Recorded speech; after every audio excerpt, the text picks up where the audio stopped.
नमस्कार दोस्तों। आज मुंबई इंडियंस और चेन्नई सुपर किंग्स के बीच वानखेड़े के ऐतिहासिक और प्रतिष्ठित मैदान पर खेला गया यह रोंगटे खड़े कर देने वाला मुकाबला खेला गया। आज मुंबई के इस समुद्र तटीय स्टेडियम में टॉस जीतकर पहले गेंदबाजी करने उतरी मुंबई इंडियंस का सामना एक ऐसी शुरुआत से हुआ जिसे रोकना नामुमकिन नजर आ रहा था। चेन्नई सुपर किंग्स की ओर से सलामी जोड़ी के रूप में कप्तान ऋतुराज गायकवाड़ और संजू सैमसन मैदान पर उतरे। मुंबई की ओर से पहला ओवर लेकर आए दुनिया के सबसे खतरनाक गेंदबाज जसप्रीत बुमराह, लेकिन बुमराह ने अपनी 5वीं ही गेंद पर पैर की रेखा लांघी और अंपायर ने नो बॉल का इशारा किया।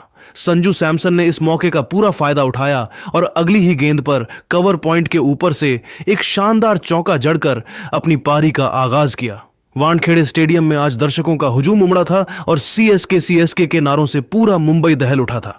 मुंबई के ऐतिहासिक और प्रतिष्ठित वानखेड़े स्टेडियम की फिजाओं में आज एक अलग ही रोमांच और उत्साह घुला हुआ था, क्योंकि आईपीएल 2026 के इस 33वें मुकाबले की शुरुआत एक बेहद रोमांचक टॉस के साथ हुई। मुंबई इंडियंस के कप्तान हार्दिक पांड्या ने सिक्का उछाला और टॉस जीतकर परिस्थितियों को भांपते हुए पहले गेंदबाजी करने का एक अत्यंत साहसी और रणनीतिक फैसला लिया। वानखेड़े की यह पिच आज शुरुआती ओवरों में तेज गेंदबाजों के लिए थोड़ी मददगार और चुनौतीपूर्ण नजर आ रही थी, लेकिन चेन्नई सुपर किंग्स के बल्लेबाजों के इरादे मैदान पर कदम रखते ही बिल्कुल साफ और आक्रामक थे।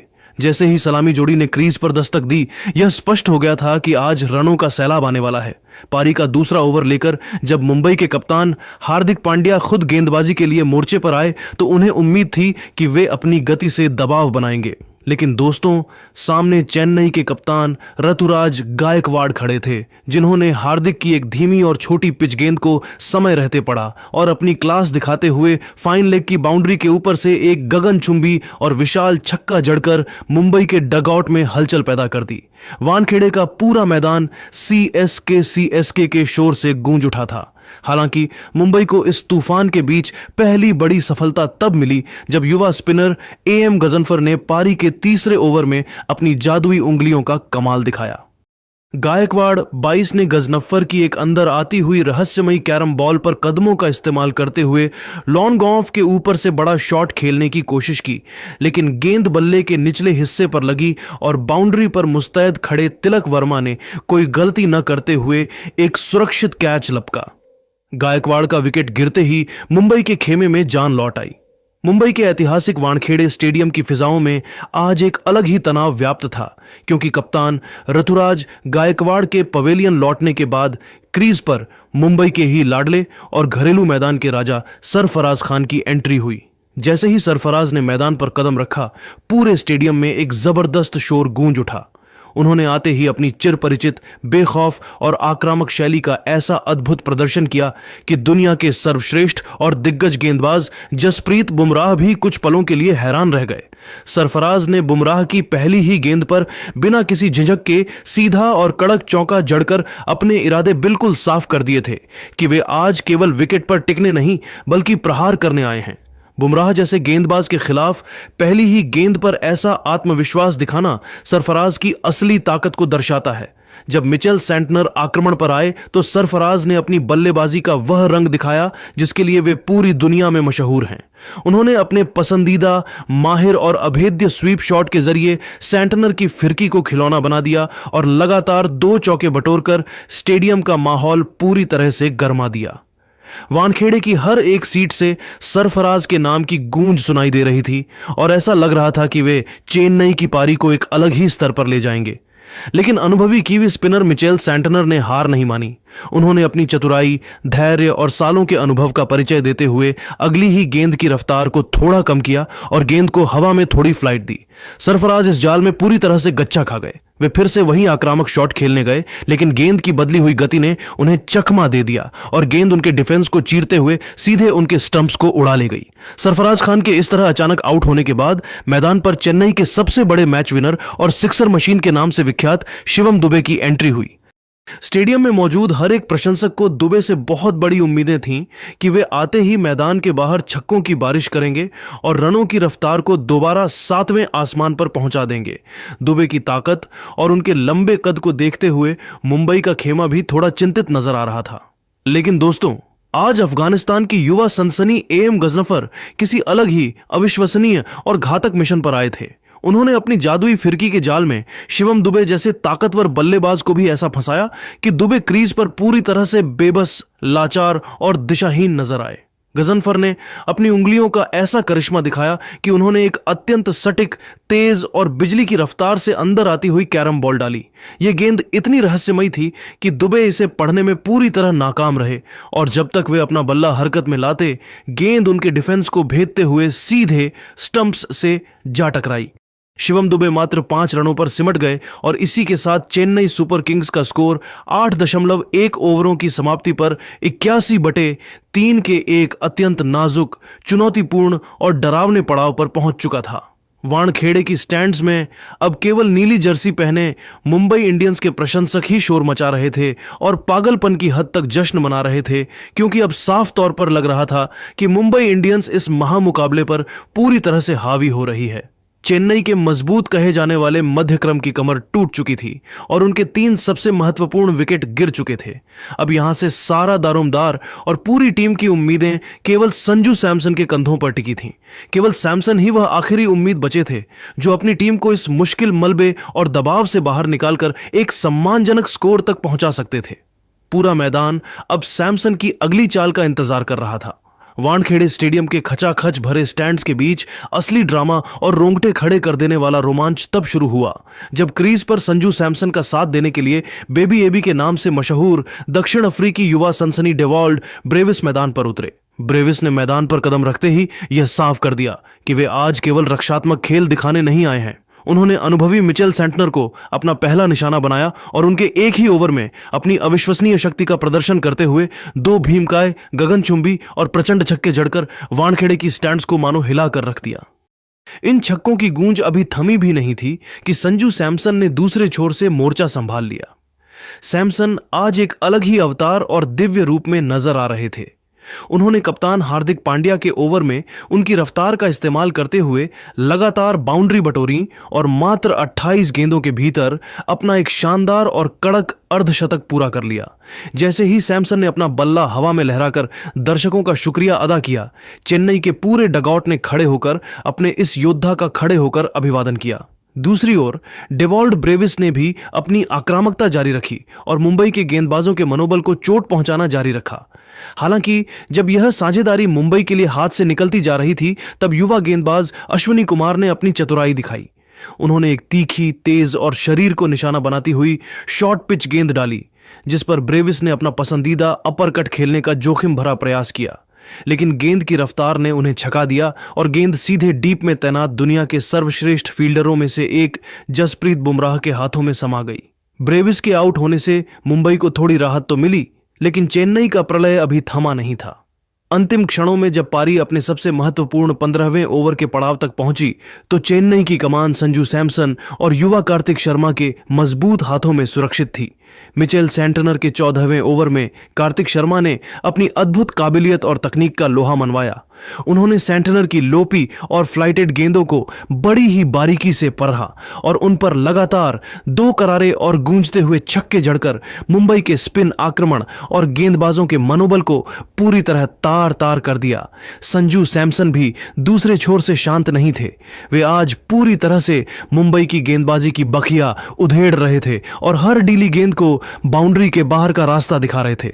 जब 15 ओवरों का खेल समाप्त हुआ, तो वानखेड़े के विशाल इलेक्ट्रॉनिक स्कोरबोर्ड पर चेन्नई सुपर किंग्स का स्कोर 149/4 के एक विशाल, डरावने और अकल्पनीय स्तर पर पहुंच चुका था।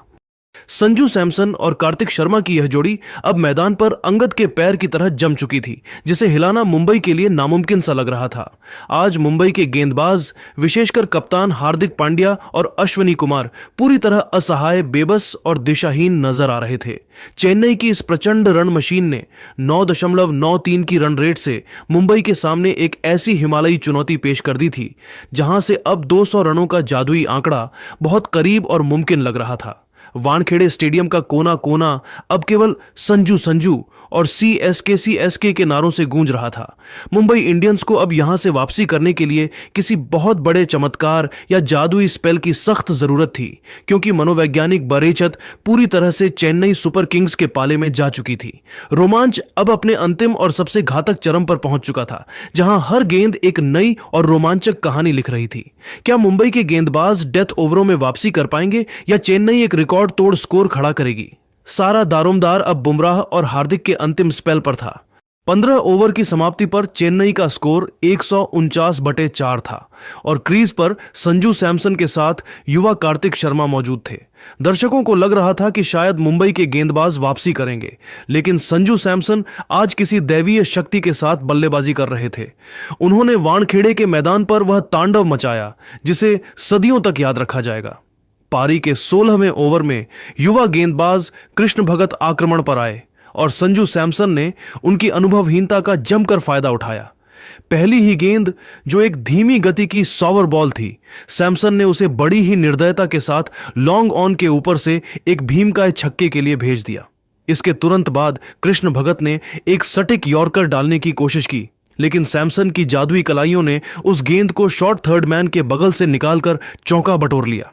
वानखेड़े के ऐतिहासिक मैदान पर असली ड्रामा और रोंगटे खड़े डीढे कर देने वाला रोमांच तब शुरू हुआ जब पारी के 17वें ओवर में मुंबई इंडियंस के सबसे बड़े हथियार और दुनिया के नंबर 1 गेंदबाज जसप्रीत बुमराह कप्तान के बुलावे पर वापस गेंदबाजी के मोर्चे पर आए।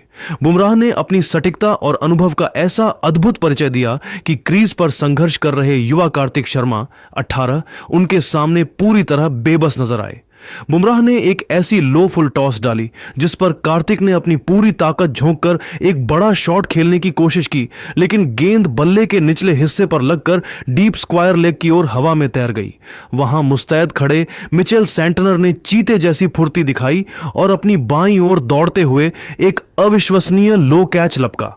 हालांकि इस जादुई कैच को लपकते समय सेंटनर का कंधा जमीन से जोर से टकराया और वे चोटिल हो गए, जिसने मुंबई के खेमे और प्रशंसकों के दिलों में गहरी चिंता पैदा कर दी। लेकिन दोस्तों, चेन्नई सुपर किंग्स की ओर से प्रलय अब भी खत्म नहीं हुआ था, क्योंकि क्रीज पर इंग्लैंड के लंबे कद के विध्वंसक बल्लेबाज जिमी ओवर्टन की एंट्री हुई। ओवर्टन ने मैदान पर कदम रखते ही 18वें ओवर में युवा गेंदबाज अश्विनी कुमार की ऐसी बखिया उधेड़ी जिसे अश्विनी शायद ही कभी भूल पाए। ओवर्टन ने पहली ही गेंद पर अपनी ताकत का मुजाहिरा किया और थर्ड मैन की दिशा में एक कड़क चौका जड़ा। अगली ही गेंद पर उन्होंने अपनी कलाइयों का इस्तेमाल करते हुए एक्स्ट्रा कवर के ऊपर से एक और शानदार बाउंड्री बटोरी। ओवर्टन यही नहीं रुके, उन्होंने अश्विनी की 145 किलोमीटर प्रति घंटा की तेज गेंद को बिना किसी डर के सीधा गेंदबाज के सिर के ऊपर से एक प्रचंड और गगनचुंबी छक्का जड़कर पूरे वानखेड़े स्टेडियम के दर्शकों को सन्न और खामोश कर दिया। हालांकि अश्विनी ने हार नहीं मानी और अंतिम गेंद पर ओवर्टन 15 को अपनी रफ्तार से चकमा दिया।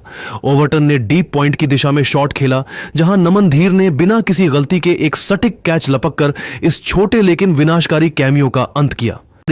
पारी का सबसे रोमांचक, भावुक और सांसें रोक देने वाला क्षण तब आया जब रात के अंधेरे में वानखेड़े की दूधिया रोशनी के बीच 20वां और अंतिम ओवर शुरू हुआ। पूरे स्टेडियम की नजरें केवल और केवल चेन्नई के कप्तान संजू सैमसन पर टिकी थीं, जो उस समय अपने ऐतिहासिक और जादुई शतक के बेहद करीब पहुंच चुके थे। मुंबई के कप्तान ने अंतिम ओवर की जिम्मेदारी एक बार फिर युवा कृष्ण भगत को सौंपी। संजू सैमसन के इरादे आज कुछ अलग ही स्तर पर थे। उन्होंने पहली ही गेंद पर कृष्ण की शॉर्ट पिच गेंद को बड़ी ही खूबसूरती से भांपा, अपने पिछले पैर पर गए और उसे डीप मिड विकेट के स्टैंड्स में एक खौफनाक और गूंजते हुए छक्के के लिए भेज दिया। इस छक्के की धमक के साथ ही सैमसन 90 के पार पहुंच गए और पूरा स्टेडियम संजू संजू के नारों से दहल उठा। कृष्ण भगत दबाव में नजर आ रहे थे और उन्होंने अगली गेंद वाइड फेंक दी, लेकिन चौथी गेंद पर सैमसन ने एक बार फिर अपनी ताकत और तकनीक का ऐसा बेजोड़ संगम पेश किया कि गेंद एक्स्ट्रा कवर की बाउंड्री के ऊपर से एक और आसमानी छक्का बनकर दर्शकों के बीच जा गिरी। इस छक्के के साथ ही चेन्नई सुपर किंग्स ने 200 रनों का विशाल आंकड़ा पार कर लिया और संजू सैमसन व्यक्तिगत तौर पर 97 रनों पर पहुंच गए। वानखेड़े की वह रात अब एक ऐसे इतिहास की गवाह बनने वाली थी जिसे सदियों तक याद रखा जाएगा। सैमसन का बल्ला आज केवल रन नहीं बना रहा था, बल्कि वह मुंबई के गेंदबाजों के आत्मविश्वास को पूरी तरह से नेस्तनाबूद कर रहा था। पूरा वानखेड़े स्टेडियम अब अपनी सांसें थामे खड़ा था, क्योंकि अंतिम गेंद फेंकी जानी थी और सैमसन को शतक के लिए 3 रनों की दरकार थी। कृष्ण भगत ने एक छोटी गेंद डाली, जिस पर संजू सैमसन ने अपनी पूरी ताकत झोंकते हुए एक कड़क पुल शॉट खेला। गेंद डीप स्क्वायर लेग की बाउंड्री पर एक टप्पा खाकर कुशन से टकराई और इसी के साथ संजू सैमसन ने मात्र 54 गेंदों में अपना सीजन का दूसरा आईपीएल शतक पूरा कर लिया। जैसे ही अंपायर ने चौके का इशारा किया, सैमसन ने अपना हेलमेट उतारा, हाथ ऊपर किए और वानखेड़े की उस जादुई रात में अपनी इस महान उपलब्धि का जश्न मनाया। चेन्नई सुपर किंग्स के पूरे डगआउट और एमएस धोनी ने खड़े होकर इस योद्धा को स्टैंडिंग ओवेशन दिया।